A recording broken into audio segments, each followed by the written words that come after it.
উদ্যোগের ফলে ঋণ অনুমান সমসময়ে 15 দিন থেকে কমে 15 মিনিট হয়ে যাবে। যে অঞ্চলে সারের ব্যবহার খুব বেশি সেখানে প্রাকৃতিক উপায়ে চাষের উৎসাহী ভিত্তিতে PM ন্যাশনাল মিশন ও ন্যাশনাল ফার্মিং চালু করা হচ্ছে।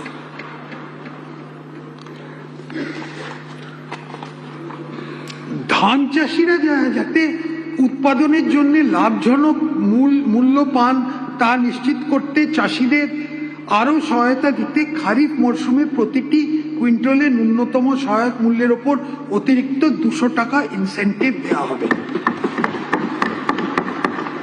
রাজ্যের চাষিদের উৎপাদিত পণ্যের লাভজনক মূল্য নিশ্চিত করতে ও খাদ্যের দামের ওঠাপড়া থেকে উপভোক্তাদের সুরক্ষা দিতে রাজ্যে প্রধানমন্ত্রী অন্নদাতা আয় সংরক্ষণ অভিযান চালু করা হচ্ছে। রাজ্যে ইতিমধ্যে কেন্দ্রীয় অর্থ সাহায্যে mission for integrated development of horticulture চালু করা হচ্ছে, যাতে 25 মেট্রিক টন পর্যন্ত ক্ষমতা সম্পন্ন স্টোরেজ সুবিধে ভর্তুকি দেওয়া হয়।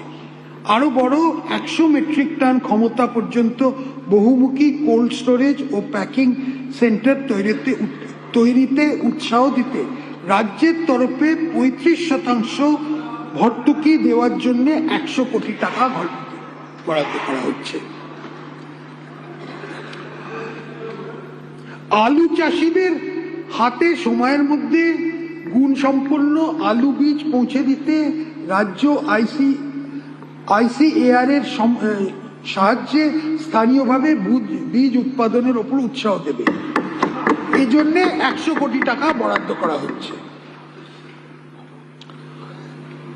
উদ্যান মানে হর্টিকালচারাল চাষিদের আরো আয় বাড়াতে উত্তরবঙ্গ পাহাড়ি এলাকা, হাওড়া, নদিয়া, উত্তরবঙ্গ এবং পূর্ব মেদিনীপুর বাণিজ্যকে ফুল চাষে ক্লাস্টার গড়ে তোলার একটা প্রস্তুতি আছে। আম হচ্ছে পশ্চিমবঙ্গের সবথেকে বড় হর্টিকালচারাল ফসল। আম চাষিদের আয় বাড়াতে ও ভ্যালু চেইন ব্যবস্থা শক্তিশালী করার উদ্দেশ্যে আধুনিক ফসল সংগ্রহ প্রযুক্তিগত সুবিধে গ্রহণে উৎসাহ দেওয়া হবে। পশ্চিমাঞ্চল এলাকা বাঁকুড়া, পুরুলিয়া, পশ্চিম মেদিনীপুর, ঝাড়গ্রাম, পশ্চিম বর্ধমান এবং নদিয়া এই 6টি জেলা নিয়ে গঠিত। আমি পশ্চিমাঞ্চলের জেলাগুলোর জন্য সেন্ট্রাল স্পন্সর্ড স্কিমে যে সাবসিডি ভর্তুকি পাওয়া যায় তার অতিরিক্ত 15% ভর্তুকি ঘোষণা করছি।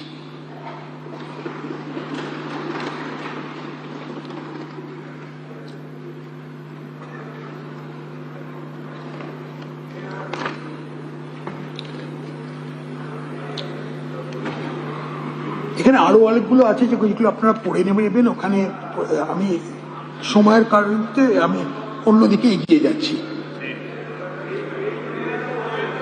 আমি এখন চলে আসছি পেজ 36-এ। পেজ 36-এ চলে আসছি।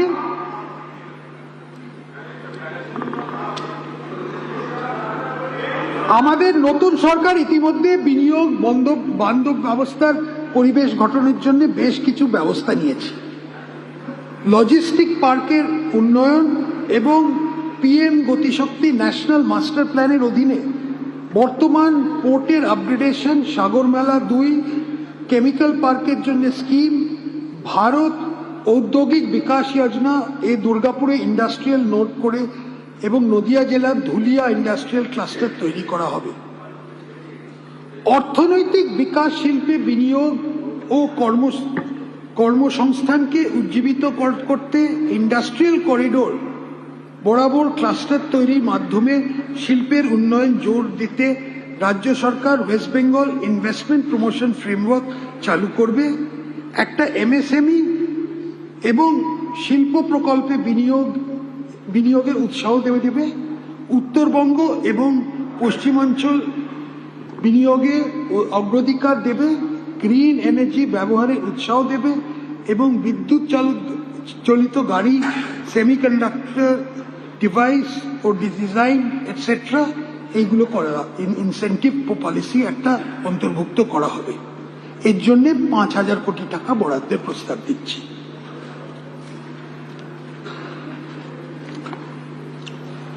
ভারত সরকারের rejuvenation of legacy industrial cluster স্কিমে রাজ্য সরকার প্রথাগত শিল্প ও কৃষি প্রক্রিয়াকরণ ক্লাস্টারগুলো পুনর্জীবন ইচ্ছুক।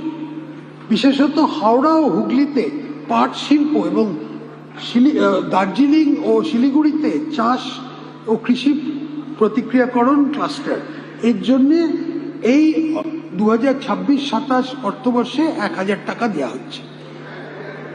1,000 কোটি টাকা, সরি 1,000 কোটি টাকা দেওয়া হচ্ছে। তন্তু চাষের আধুনিকরণ, তন্তুজ দ্রব্যের প্রক্রিয়াকরণ, এই শিল্পের উন্নতি এবং বাজারে প্রবেশের সুযোগ বৃদ্ধি করার উদ্দেশ্যে কেন্দ্রীয় সরকারের ন্যাশনাল ফাইবার মিশন প্রকল্পটি চালু করা হবে। গঙ্গারামপুরের তাঁত এবং কুশমান্ডির কার্পেট শিল্পের পুনর্জীবনের উদ্দেশ্যে দক্ষিণ দিনাজপুর জেলায় একটি টেক্সটাইল পার্ক তৈরি করা।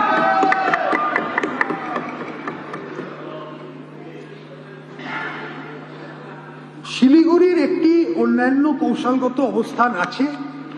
এই ভৌগোলিক অবস্থানকে কাজে লাগিয়ে আমাদের সরকার ইন্টিগ্রেটেড লজিস্টিক পার্ক, মাল্টিমোডাল পরিবহন পরিকাঠামো, আধুনিক ওয়্যারহাউসিং সুবিধে, কোল্ড চেইন নেটওয়ার্ক, উন্নত সড়ক, রেল ও বিমান সংযোগের উন্নতির মাধ্যমে শিলিগুড়িকে একটি লজিস্টিক ও ব্যবসা কেন্দ্রে উন্নত করতে চায়। শিলিগুড়ি তথ্য প্রযুক্তি পরিকাঠামোর ক্রমবর্ধমান চাহিদা বিবেচনা করে অনুমানিক করে 26 কোটি টাকা ব্যয় করে ক্যাম্পাসের মধ্যে প্রায় 50,000 square foot built up space সহ শিলিগুড়ির আইটি পার্কের উন্নয়ন করা হবে।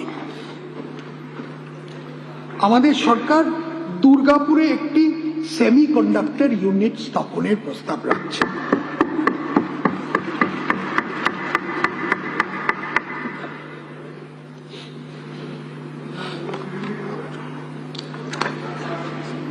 স্মার্ট টেক্সটাইল উচ্চতর গবেষণা উৎসাহ দেওয়ার লক্ষ্যে ভারত সরকারের টেক্সট্রামস কর্মসূচি চালু করা হবে। আমাদের সরকার 3 মাসের মধ্যে একটা স্টার্ট আপ পলিসি চালু করবে, যার মধ্যে 40 কোটি ইনকিউবেশন ফান্ড ও 60 কোটি টাকার ভেঞ্চার ক্যাপিটাল ফান্ডের ব্যবস্থা থাকবে। এখন আসছি আরেকটা, কতগুলো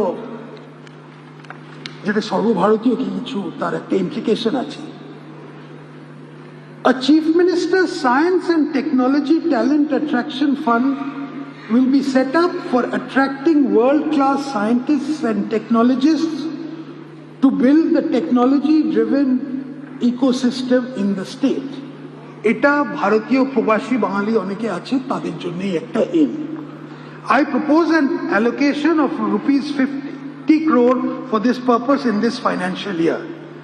This will also help re-establish the role of the state in frontier research and attract global talent. West Bengal is the only major state where urban land ceiling policy is being implemented. This has been a major investment bottleneck which hampers large-scale institutional investments.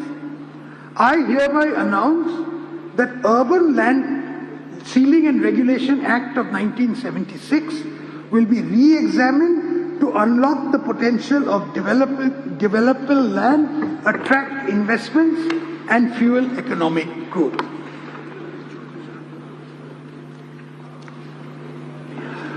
An endeavor will be taken for listing profit-making state public sector undertakings on the public stock exchanges, which will benefit the state by raising capital through disinvestment, unlocking hidden corporate value. The Calcutta Stock Exchange, an 118-year-old institution, is on the verge of closure due to several hurdles. The government proposes to support the revival of the Calcutta Stock Exchange so as to reclaim Calcutta's place as a financial center.